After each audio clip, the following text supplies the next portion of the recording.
I think any good organization is both young and old, figuratively, in that you're connected with what makes you consistent, what's made put you where you're at, but you're also young enough to take on new ideas. Like I said, the monthly bill. The Business Blind Spots Exposed podcast, and that's such a really long title. I'm just going to call it BBSE from now on, just to save 15 minutes in how many times I say that. I think today's episode is something that's really exciting for me, just because we talk about something that's really near and dear to me, and that's the idea of creating culture and leaning into empathy, because it's such a squishy subject. And I think we have an opportunity to learn more about it from an industry leader about how that applies in the pest control industry. But so let me tell you what the BBSE is all about. In order to make good decisions for a business, you got to have the data. But the data is not enough. You also need to know the story behind the data. And the two of those together is where you find the real synthesis of making good decisions, leaning into your employees, empowering your employees, and getting the greatest value. As a company, we create the data, but the narrative has to come from the owners and the leadership. And the Business Blind Spot Exposed podcast is all about understanding the narratives. What are those threads that are occurring within your organization that maybe need a little attention so you can unlock your company or your success to get to the next level? Fantastic place to be. So I'm going to just speak for maybe another couple seconds here, because I want to tell you why I invited Israel to the podcast. Because I think once you start to understand a little more of his background, you'll start to see why I think this is a great conversation. He's an experienced leader multiple times over, both in the corporate world, but also in small business, which he and I were just talking about. That's a unique combination. A lot of people tend to stay small business or tend to stay corporate and don't play very well in the other court. And he's seen both sides. So I think there's lessons learned from both 20 years of sales, management, and development expertise in companies. He is doing lots of mentorship, both giving and receiving. So I think he sees that I will jump to conclusion here, that it lives from an abundance mindset. He thinks there's a much bigger and greater whole that we can serve when we not only lean into others, but also receive from others. Passions include bringing others to the path of success, growing my family, business, and network influence. I just see a real heart-centric type leader here. And that's part of sort of the impression that I got from Israel. So, Israel, hey, how you doing? I'm doing excellent today. Thanks for having me on. Absolutely. I'm looking forward to this conversation. You and I were talking for just a little bit just before we started this episode, and the notes that I wrote down is that the world has changed. Yeah. Talk to me about that. What does that mean to you? Because those are my words from hearing you. What does that mean to you? The world has changed. What does it mean to us? I mean, from a simple standpoint, just being a profitable company or a growing company doesn't seem to be enough anymore. The human capital element that we're hearing so much about, with so much hiring and political pressure about unemployment benefits and different things like that, I think it's just highlighting a need in the marketplace for us to measure, or at least accommodate for that human capital within the market. We talk a lot about GDP and things like that to measure the global, but we don't talk about the quality score of your citizens. And I think we need to bring that in to our companies, especially with our new employees, and really introducing great ideas and inclusive ideas to our older employees as well. Our tenured employees, people who have been with us for a long time. So I think it would be hard for anybody to argue with that statement, right? We need to profitable is not enough, and leaning into human capital, leaning into the humans, the people that are our company or that are our world, is important today. That qualitative component. How do you do that? I mean, it's easy to say in 2 or 3 sentences, but to get it done, it's a whole nother ball of wax, right? Yeah. As a student of the game, I look at a KPI, what KPIs would be looking at. Classically, voice of the employee are, I would say skewed in my experience. Nothing replaces a good relationship with your employees and open dialogue and authentic dialogue and people understanding where they're at. But more than that, I would think like retention rates, promote from within rates, family referrals or personal referral rates. People who are happy with your organization tend to bring other people into it.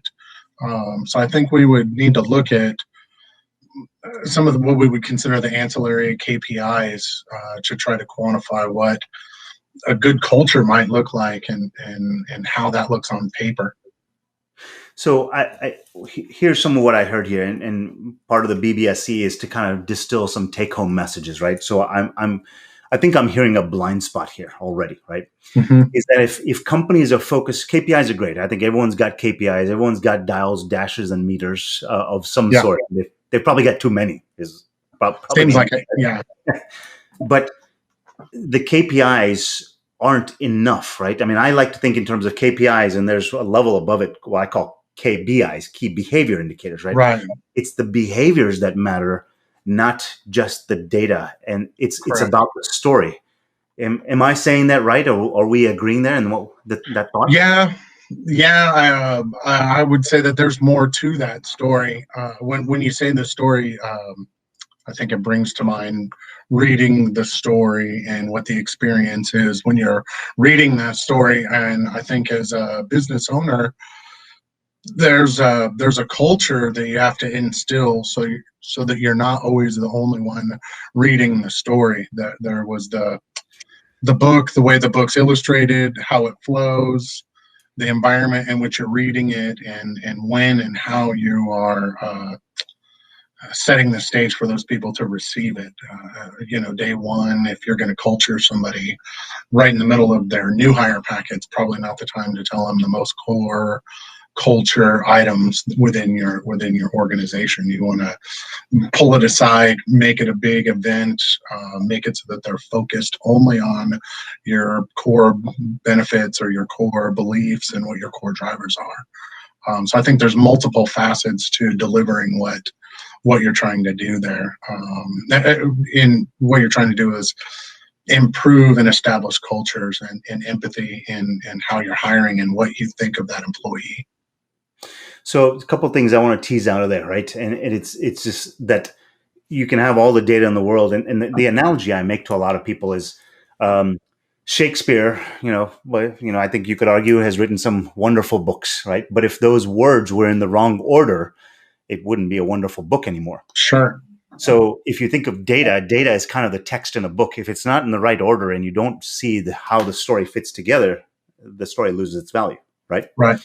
And I think what I'm hearing from you is it's great to have all these data and all these KPIs and stuff like that. But if you don't understand how the story all fits together, how it all meshes together, and that's for each individual employee, but then also as a company, if you don't understand how, if everybody doesn't understand what the story is, we're not getting to the same place. Right.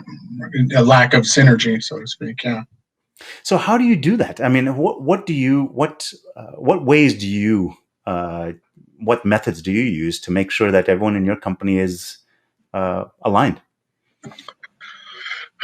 I mean, there's action steps and there's fundamental steps.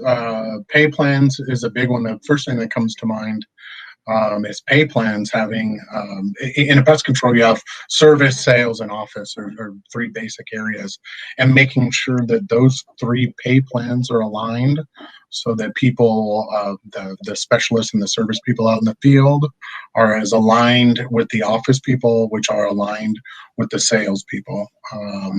So I would say making sure that people's pay makes sense and is aligned with your, like you talked about your behavior goals. Having their pay plans help align some of their behavior goals, incentivizing customer feedback, incentivizing internal feedback, some things where you can take a time to notice people doing things right and push that out within your culture. So it looks like we've got a couple of people that have joined in that are listening in. If I'd love to hear where you're connecting from, what part of the United States, or if you're outside of the United States. Do you, for those people listening in, how important do you believe culture is in your organization? 10 being incredibly important, one being it's not important at all. I'd be curious what people think, how important they think culture is in their organization today. 1 to 10, 10 being the best. So we built this podcast topic around this idea of building empathy around employees. I feel like this word empathy has been tossed around a lot more in the recent, 5-10 years. What does it mean to you? Why have you started to lean into that word? What importance has it taken on for you as a leader of a pest control company? I wrote down some notes when I first started in order to kind of bring some thoughts. And when you mention empathy, I go to my notes, validation and endorsement. As people, as we talk about human capital, as an individual, as a person who's coming to do their job the best they can to provide for their family, they need some validation of where they're at and what they're striving for.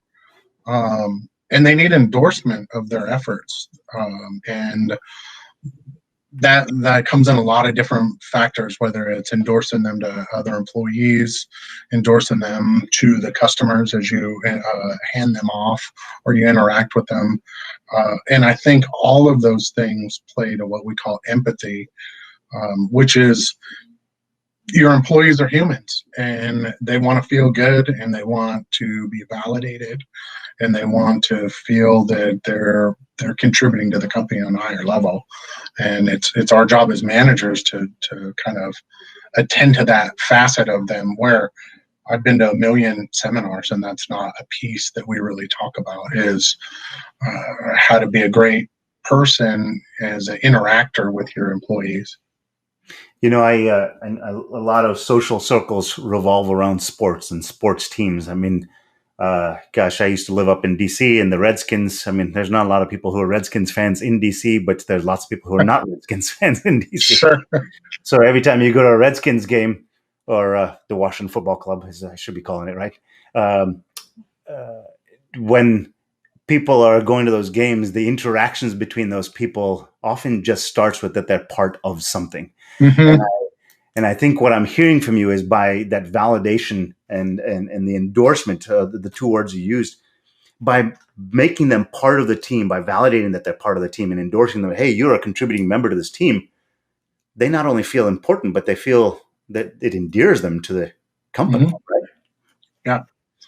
Yeah. I mean, if you think of yourself as a person and you start a business, your validation and endorsement is the customers and the customer feedback and the finances. But as a cog in the machine, is what I like to say, a lot of times you don't get a lot of that customer endorsement. You're pushing a lot of paper. You're dealing with a lot of clicks on the screen and moving things around here. You're highly critical.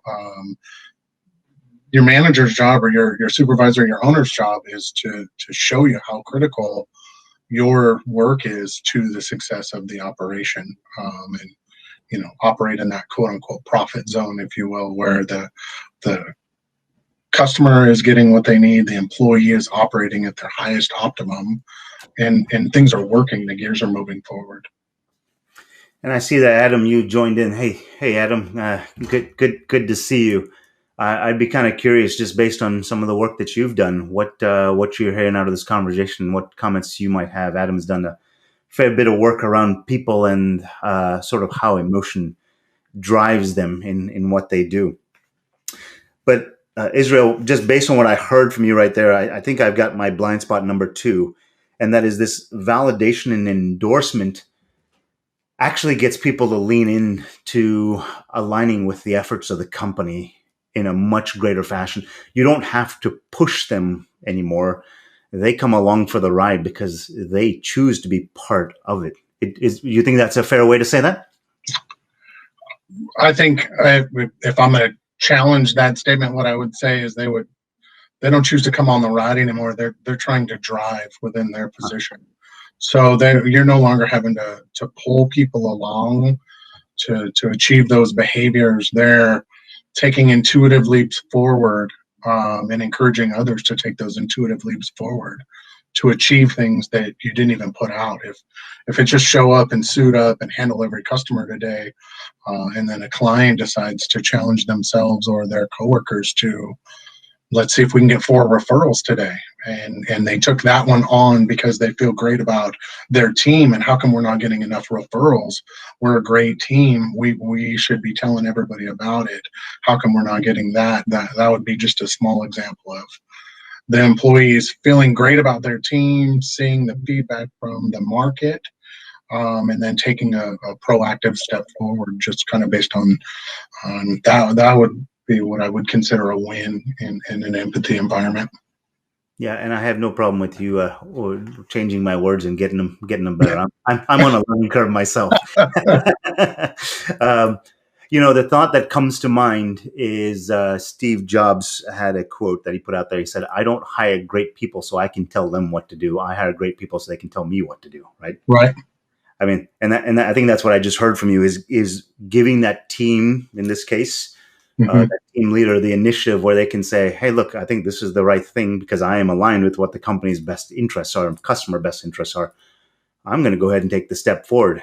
You can't be there yourself. They're doing it out of their own volition, right? Yeah, that would be really the manifestation of them feeling great about their environment and what what we're trying to create is empathy and feeling validated doing your job. And what is more validating than asking for new business based on the quality in which you and your team is doing?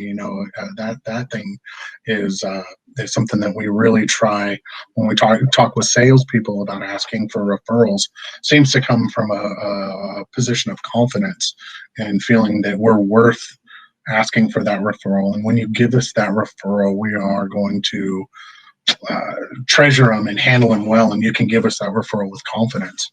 And I think when a mid-level or a frontline employee is soliciting that level of, and I only say referral because it's based on the trust and the quality of the job that the team has done currently. I think that is a good measure of how confident your team is and what you would consider a culture driver. So that's interesting because one of the conversations that I have internally with my team all the time is, let's not talk about sales. Let's talk about invitations to a better place, right?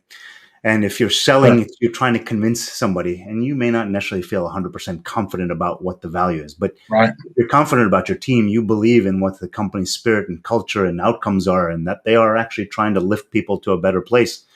You're saying, hey, look, you're here right now, and I understand where you are because I'm leaving you with empathy as well. I understand what you're going through. Can I show you this path over here? I think you might be interested, right? Yeah. And people get to opt in, and that's a much more scalable relationship there, not only internally, but just externally too. Would you agree? I absolutely. What comes to mind when you say that is they're not selling, they're sharing. They're sharing their experience, they're sharing their perspective, they're sharing, and they have to have the comfort level with where they're at and the confidence to share and to know that they're encouraged to share a little bit, about what they're going through and what they think of the company and what their experience is and what our culture here is to be excellent, and I want to be excellent for you. Is there anything more I can do to enhance your experience today? And those are the intangibles that we're trying to drive our employees to when we're not around. And that's what I think we're trying to drive is the engagement. But what keeps coming to mind when we keep talking is that we're trying to create an ideal employee and an ideal environment. And I don't necessarily think that exists. I think what you should create is, because each employee is going to come to your organization in a different level of engagement and a different level of desire and drive.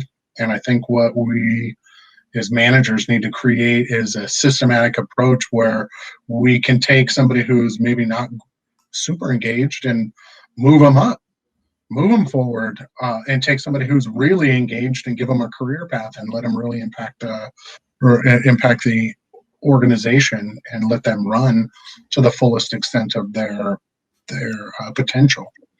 Go ahead.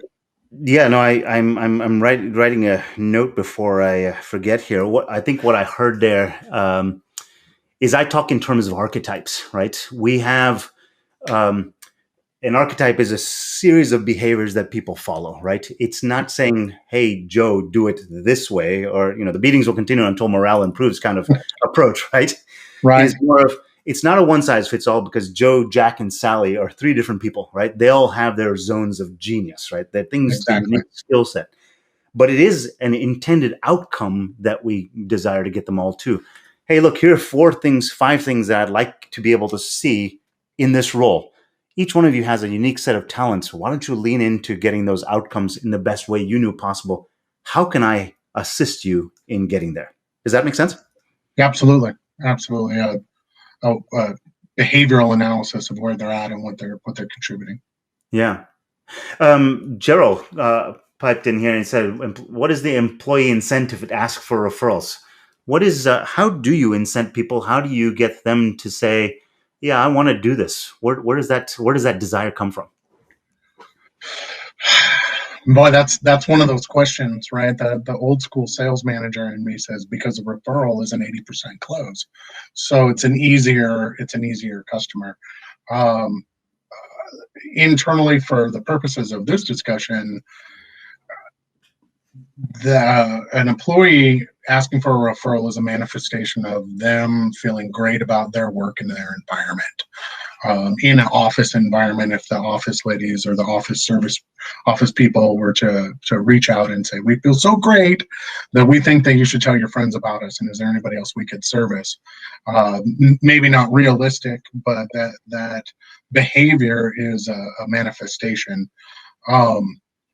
Just him asking that question is like, wow, I could definitely enroll an incentive program specifically around referrals.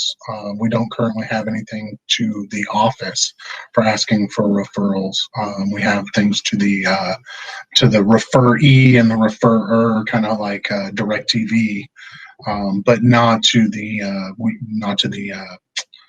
person doing the asking. They would just get their commission. So I think just asking that question exposes a blind spot that we could create an incentive program for every employee to ask for referrals.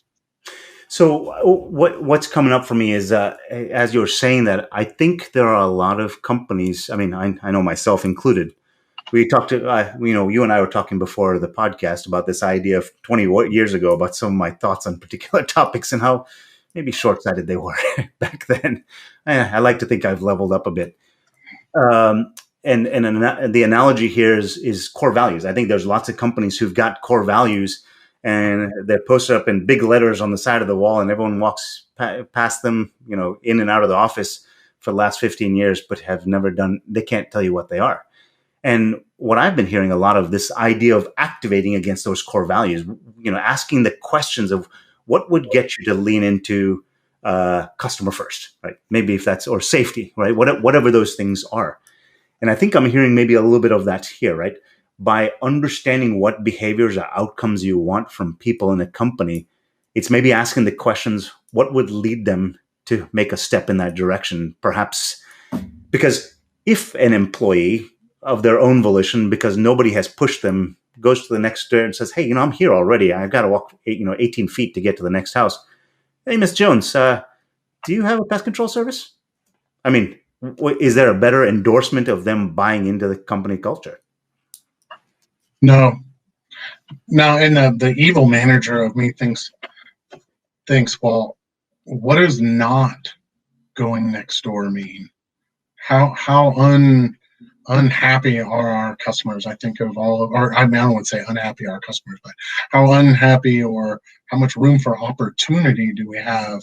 Because that's not going on. and I've run a lot of pest control companies, had a lot of specialists work for me, and only few of them had that kind of desire that you were talking about. Felt so good about the team and the service that they were delivering that they solicited people and talked positively about the company at every turn. What does it mean when you have a team that just doesn't? Do you take real ownership over that and say, hey, we have opportunity to really create a fire with these folks, or do we as managers say, well, I don't have that fired up of a group, or I don't this, or that's not our culture, or those things, or do we put it as a KPI to drive people to go feel good and feel great and perpetuate what's going on with the company? So let's step up a level and kind of talk a little bit about the industry, right? You've got many years of experience running lots of different companies at different sizes, shapes, and forms, right? As an industry, where are things headed? What have you seen change? I mean, we're talking about culture a lot, so I mean, I suspect there's going to be something around that. What have you seen change, and where do you think it's headed? I give you the easy questions. Yeah, right? that was a big one. The quarterly conversion. I had the pleasure of going through the quarterly conversion with Terminix back in 2003, and that was a paradigm shift. And now we have companies active, and a lot of other companies going to quarterly only, monthly billing, auto pay. Trying to treat the industry like a commodity, a little bit like a commodity. There's some benefits and drawbacks, I believe, to that. It does make the residential environment much more homogenous, controls your cash flow or different things like that. But I think it also creates an opportunity for what you would consider the value proposal, saying that, hey, we're going to offer a service that's tailored to your issue, to your problem. It's not cookie cutter. I think there's a vein of consumers out there that want to be treated as individuals and have a custom program out there for them. So I do see kind of two walls going on both sides. Or not even walls, just kind of two factions starting to polarize a little bit, where you have kind of homogenous. We did some pricing exercises, and there was so many companies we called that wouldn't even do a one-time. That you had to take their program, and they would lower the price if you could do it with no notice. They would lower the price if they could come at any time during the day. So we see a couple factions going to kind of a cookie cutter. I want to say that's not likened to great things, but Henry Ford put a cookie cutter environment in it and caused the Industrial Revolution. So there's efficiencies and different things there, but the human capital piece of our industry is starting to become a bigger issue even than environmental regulations is kind of what I see. MPMA launching the pest control jobs now, the focus on service jobs, the population moving from our city centers and things like that to more rural. I think you mentioned pest routes, and they're through their marketing folks really try to market online sales. And I think that's going to be a bigger and bigger piece of the future. So a couple of things I heard here, custom service versus homogenization. I mean, I to some degree, I might say as a sign of markets that start to get more mature, there is more of a stratification of that value chain, right? The people who say, I don't understand the difference between X, Y, and Z. Sure. What is the lowest price? And somebody is that low price provider, right? Exactly. And it doesn't mean anything bad. Jiffy Lube is fantastic doing oil changes because they've built their facility to do that. But doing transmission repairs, just not their thing, right? Never will be, right? By the same token, you have people who are, specialist BMW only repair shops, right? So you've got this ability. What you're saying is the market is now starting to show signs of there is this commodity type service, the homogenization, as you called it, right? But there's also people who need custom solutions. I mean, they may live in an area where there's an increasing amount of development. All the trees are going down, and all of a sudden, all the rodents are starting to crawl into their house because that's the next warm place for them to be, right? Right. The corduroy is not going to fit. Correct. Right. But I think I'm hearing a larger issue, which I think is systemic in many industries. It's just human capital, right? Keeping the people that you have already on board who've kind of understood your processes and procedures as a company, and they understand what and how to do and how to treat. There's a lot of value there, right? It's not just their annual salary. It's the 5 years that they've been working there and sort of the rapport you've built with them. Mm-hmm. But then it's also bringing new people in the door to inculcate them, ingrain them, onboard into that culture. Am I getting that right? Absolutely. I think any good organization is both young and old, figuratively, in that you're connected with what makes you consistent, what's put you where you're at.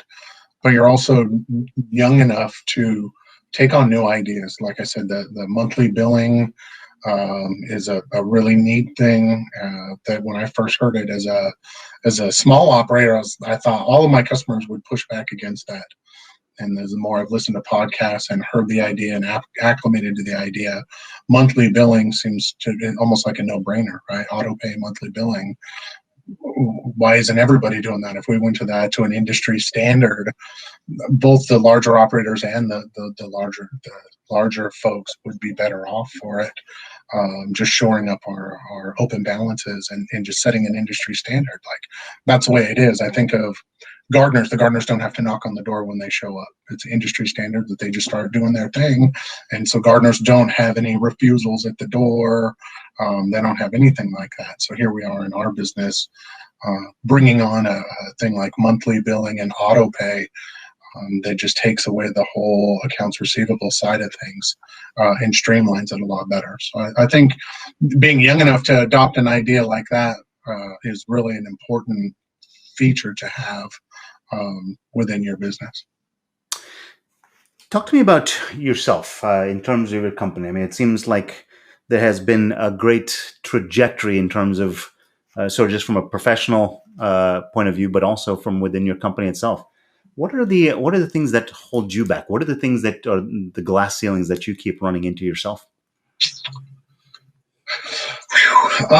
Yeah, again, that's a great question. Boy, I'm asking all the easy questions, right? Yeah. For me specifically, I can't really say if it's going to be a cultural glass ceiling or anything.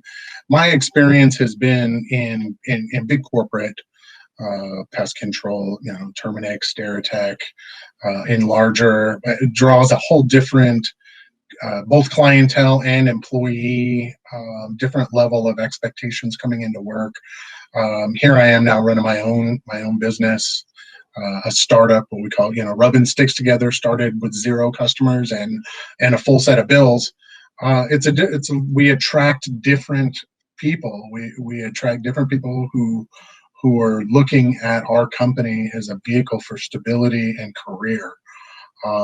That is a ceiling that I'm finding. If that's a ceiling or a wall, is just how do you make a small business company as attractive and as stable as somebody like a Terminix or a Orkin or a Rentokil type of a thing, so that we can bring that same caliber individual here into the small business world, but where revenues are a little bit tighter, bonuses are a little bit different, they're less automatic. That seems to be the wall that I keep running into is the big business tricks don't work in small business when you're running your own people. You really got to rethink the playbook. When it comes to employees, when it comes to customers, when it comes to every little thing that you do, whether it's doing a regular service on Saturday, which is a big no-no. Don't train them to take service on Saturday. Your whole entire customer base is only going to want Saturday service, and every employee that you have doesn't want to work on Saturday. So by just letting your foot go down the wrong path on one small issue, you could be opening Pandora's box. So the challenge, I guess, on the other side was how do you get service done, and how do you give people their Saturdays off so that way you can have your happiest employees. Whereas every customer I've ever wanted a Saturday morning service, seems like. So you have a driving dynamics with your client base and your employees. Gerald, I apologize here. I've been sitting on your comment for just a little bit here. There was a couple of threads I wanted to pull on. It says, Gerald said, if we make the pie bigger, we all get a bigger slice. What slice do you want in the future? Jack wants to be a field manager. Joanne wants to be a manager in accounting. I think what I'm hearing here is just that, look, as the company grows, as your role, your capability, your buy-in to the company increases, the market increases, there's expansion. What happens? How do you think about that? How do you keep those people engaged as things change? I absolutely agree with this comment right here. The last point, I had 5 little points about what we were talking about. My last one is a career path. I think you have a couple points, what I like to call moments of truth.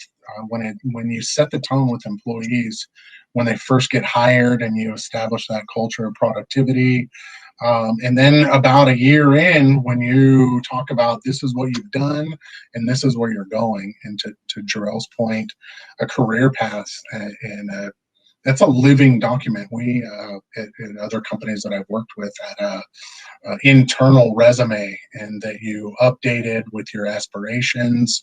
You reviewed it with your boss at least annually about what you were doing, what you had achieved to further yourself towards your goals and things like that. And I agree, sitting down with each person and understanding who they are for a long term. And again, this goes back to what I was saying. Some people are just here because it's a decent environment, you pay well, and I'm happy here. So, continue to do what you need there, but identify the people who are in your organization that you can really maximize their potential and maximize their impact within your organization.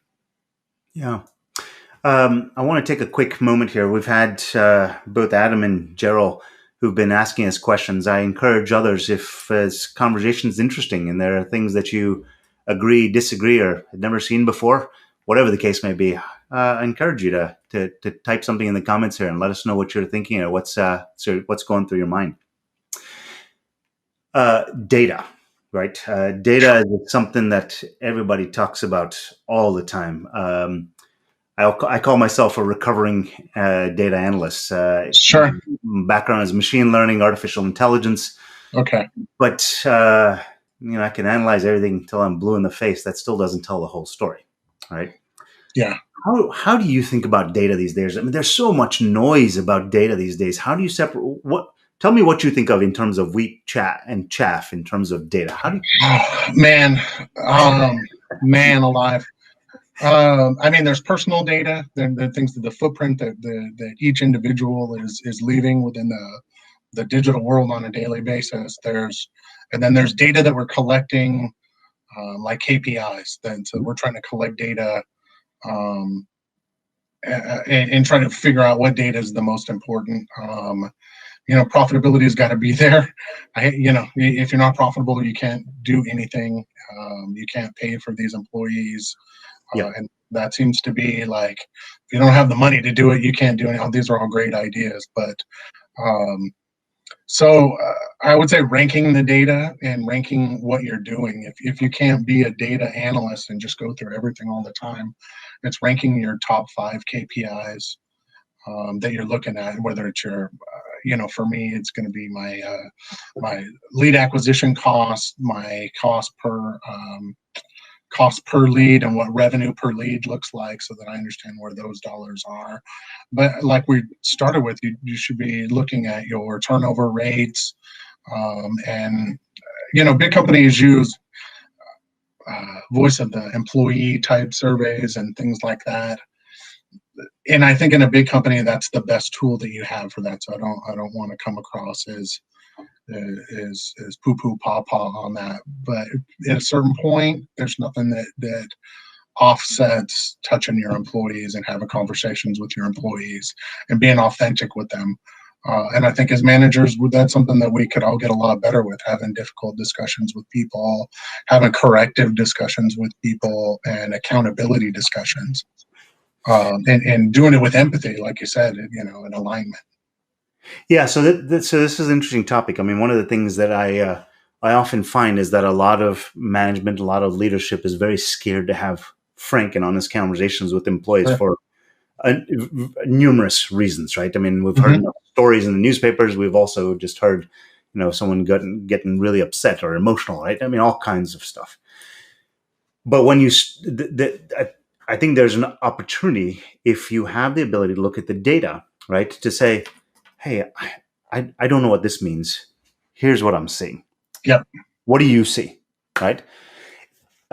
Invite them into telling you what they see from their perspective, right? I mean, going back to the empathy word again, right? Yeah. Sharing with them what you see and say, can I tell you where I'd like this to be and how we get there? And you do you do that walk together, as opposed to you saying meetings will continue until that number improves, right? Right. Yeah. The word why is really important in that conversation, I think. The why and what, and really trying to get down to core drivers. Is it a motivation? Is it support? Is it, like you said, they just don't feel aligned and they don't feel that their job is worth it and nobody cares if they do this. So why do this? And here it is showing up on your graphs. So I think getting down to getting authentic with employees, and we keep saying that word authenticity, and we in the work environment with accountability, it's real easy to turn your boss off, or like you said, turn the employee off if you're afraid to have that conversation about performance or employee feedback or customer feedback or just your own feedback that you're seeing important performance challenges, and you want to be honest about it, to leave that person feeling that you care about their performance and you care about the business performance, and where both of those two come together is the best spot to be. So let's just get everybody where they need to be, and take away that anything's wrong, that we're just constantly on an improvement track. So our conversation here, gosh, I feel like we've taken this very meandering kind of path here, right? There's there's probably a couple of different things here that could warrant a 5-beer conversation, right? For sure. So I'm trying to think, how do we distill some of this into things that people? So I'll challenge you this way, and I'll say, okay, in what you've seen in your experience working large company, small company, if you were to go look at a company, what are the first 3 questions that you would want to ask of that company to find out, gauge where they are on that scale in terms of, so saying that I use all the time is 99% of your ability to be successful in business has everything to do with your understanding of your employees. If you don't get what your employees are doing, where they're spending the time, why they're making choices, yada, yada, yada, right, you can't see success because you just don't understand. right. So to that point, if you were to try to understand how successful a business could be because of their understanding of employees, what questions would you ask? What questions could someone walk away from this and ask of themselves to try to start to find out where they are on that scale? Does that make sense? Yeah. That's a toughie, man. That's tough to boil it down. There's an engagement exercise, asking employees, do you feel like you are spending most of your time doing your best task, doing the task that you're the best at? That would be a real important one-on-one question to ask each of your frontline employees. Are you spending your time rescheduling, or are you spending your time spraying if you're a service tech? I'm always on the phone. I'm always doing these things. That would give me a real sense of alignment issues, that maybe that the way the job description was drawn up isn't the way that it's actually happening out in the field, which means, clearly inefficiencies. So I'll call that friction, right? Understanding how much friction there is for them to get to what they want. Yeah. Can you just walk up to an employee or walk up to a manager and ask them how engaged are you? I don't think that that's a great answer. I think you would have to come up with, do you know what the company values are? Do you know what doing a good job in your position looks like? And do you know when that reward is going to happen? Do you experience that reward for doing a good job in your organization? A lot of times there's incentives on the board. Managers talk about incentives, but the employees are not. They're not receiving them, and if they're not receiving them, then they're not getting the benefit of what they're designed to do. From a manager standpoint, I would ask a manager or owner, tell me about your employees and tell me about anything but the business on your employees. Tell me about who they are as people. And tell me about what your hopes and desires are for each person. And that would tell me right there, in the first couple of people, kind of where they're at. And, this isn't to say that if you didn't know much about your guy, and you didn't have very much hopes on him based on what you're seeing, that doesn't mean you're a bad manager. That would just say that, hey, why are you hiring here? Maybe why do you even have that person on your team if you're not engaging with them? And is that, I think that would just highlight a great person could have negative answers or answers that you could interpret negatively, but it might be the hiring process and selection process that needs to be refined, and you're just bringing people on before you're fully vetting them. Gotcha. Is there any other things that you would think of? And I'm not giving you softballs here. Yeah, no. As far as asking the employees and asking direct frontline managers where they see themselves in that 1 to 5 year range, and to see what those answers really are. It's hard to get, I keep seeing the word authenticity, because if you bring employee of mine in here on this podcast, and they're going to say, like an interview, exactly kind of what they think they need to see and what they need to say. But it's getting somebody who's going to be authentic enough to go, well, I really don't know. My manager hasn't talked to me about what it looks like in 5 years. Or, I was just happy to stay here for 3 months, and now I've been here for 2 years. I'm not sure what they're going to do with me. And those are the answers you really want to get down to, that really tell you where you have opportunities within your organization. So let me hazard one. So I heard 3 of them there. Sort of the engagement exercise. Number 2 for your managers, tell me about your people that's non-business related, right? And number 3, where do you see yourself in 1, 3, 5 years? Kind of getting them to paint their vision of what they see, right? Yeah. I might hazard a number 4 here, and that is on a scale of 1 to 10. I love my scales, net promoter scores. I think that's where it comes from. Right? No, they're great. It tells you a lot. So what if you went to people and say, on a scale of 1 to 10, 10 being incredibly open, 1 being incredibly closed, how open do you feel this environment is to express opinion, right? Can they truly give candid feedback in a protected, in a safe environment, or is it every time they say, I don't like the fact that I've got to take left turns, they feel like they're about to get fired, right? Yeah, I would say. Well, that's a tough one, right? Because we run.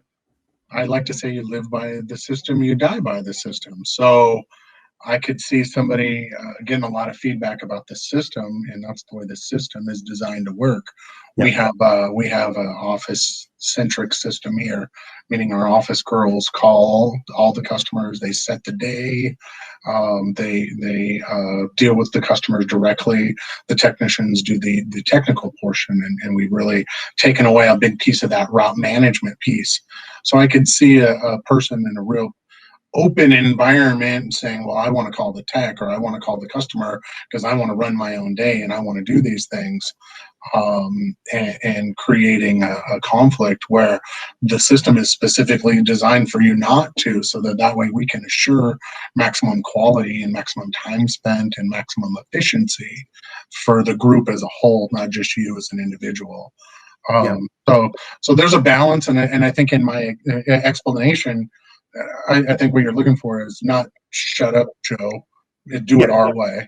Right. is, look, let me explain to you why we do it this way, and let me share with you what the benefits are, which is that you don't got to call 11 people. You get to check out after your last one and check out with the office and go home, and you're not strapped with responsibility of efficiency and calling 11 more people to get your day done and these things. So let's experience the benefits of it and refocus the extra effort or the additional effort into being a great service specialist. Yeah, so I mean, I'm kind of thinking back to this word friction, right? I mean, if you go to them and say, "Hey, look, the reason we've done this," I appreciate you saying that. The reason we've done that is because for this role, we think that the best thing to be the way to be most effective in this role is where you reach efficiency, where there's less friction in you being able to perform spray versus call, right? Right.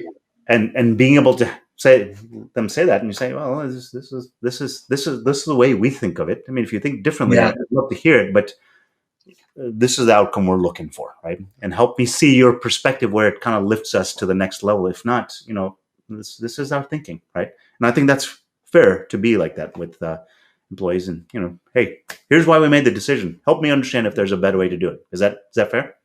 And this decision is typically influenced on multiple layers. Yeah, right. So if you're adjusting one layer, is not just to move a chess piece over. You're now readjusting your whole entire attack scheme. Right. And that's the bigger thing, is giving those folks confidence that you've got a scheme and they just need to play their role to the absolute best so the scheme works. So I think there's a waterfront that we've covered here in terms of topics, right? And each one of them, I think 5 beers probably wouldn't be enough. I mean, I think there's whole management courses around probably every 5-minute segment in this absolutely. Right? Yeah. We talked about building a better employee through empathy. Mm-hmm. The thought that's coming through my mind is, gosh, there's a lot to unpack and unload in that statement. Right? Yeah, there really is. How did you all know here's part of the challenge, right? I tell my kids get the luxury of living in black and whites, right? There's a good man in the movie, there's a bad man in the movie, right? That's how kids talk. As adults, we don't usually get to enjoy black and whites. It tends to be continuums, right? Goodish, badish. Shades of gray. Right? Yeah, that's right. Shades of gray. How do you know that you've arrived? We talk about how to engage with employees, how to lean into understanding what their feelings are, what their perspective is, but saying, hey, look, 45 people have got to change based on what you're saying. It's not so easy to do that, right? Yeah. How do you know when you've arrived at the right place? How do you know when you've arrived at that right-ish or better-ish employee? Do you ever? Right? Do you ever? That's right. I think it's a continuous process, and kind of like we said before, sometimes you hire folks, Mr. Right Now versus Mr. Career individual, and they come to you for those same reasons. So I would say setting up an environment where you're there when you've engaged with your employees and you don't feel any emotional walls between them, that you feel that you can give them a coaching and counseling, and that at the same time you have plenty of positives to talk about and to just put it on a thing. I think that is there, if you will, is that open dialogue with each person. What you do with it as a manager is just your skill, just like a businessman does with a business, but not having those walls of engagement, of authenticity, of empathy, to where they understand you as a person and what you're trying to do as a person, and that you understand the human toll of what you're asking them to do. That you're there, I guess, when those walls don't exist, because now you can kind of work with the folks and work with it within the capital that you have. But if you have those walls, you really do face an uphill battle, because people are going to do what they're forced to do, and doing the value sell with forced employees is really an uphill battle. I used to do a lot of work around Department of Defense, intelligence agencies, Homeland Security, and one of the people used to talk about situational awareness, right? for a general or for a commander, a leader of a team, situational awareness is incredibly important. You can't make good decisions unless the people out there with their feet on the know what's going on. No, if you don't know what's happening, right, you can't make the right decisions. And if your organization can't communicate that up through the channels that be right in the right structure, how can you make a good decision? You won't know that you're making a bad decision. And I think that's kind of what I'm hearing here, right? Yeah. Is you got to build that environment for people to say, I got something we need to pay attention to, right? Yeah. Our competitors eating our lunch in this neighborhood because they just keep dumping the price, whatever, right? Whatever Right. the situation is, and that needs to be able to be communicated up without repercussion. It is what it is. That's all, right? And that would actually tie to that data piece that you asked me about earlier. That would be key data that you would need to know about. That would be really important. So I guess we're going to wrap that sentence up. It would be that your data machine needs to be free flowing, right? Through the people. You hear stories about people on ships who know everything that's going on because they got a great data network. Creating that same data network within your organization. Well, we're coming to the close here. I wanted to just mention our sponsors again, Carmo and Corralling Chaos. Carmo does a free data analysis for a company to give you KPIs and key behavioral indicators to see what your culture actually is from the data, and it's live data.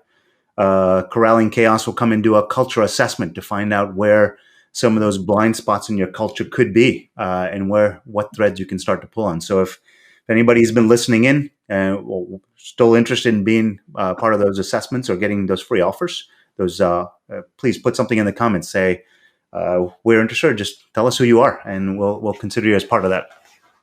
I do want to say thank you to Adam and Gerald for joining in on the comments and kind of helping shape the conversation a little bit here. Thank you so much. But Israel, gosh, I don't know. I feel like we could go write about 7 books after the podcast. Yeah, we got a bunch of good book ideas for sure.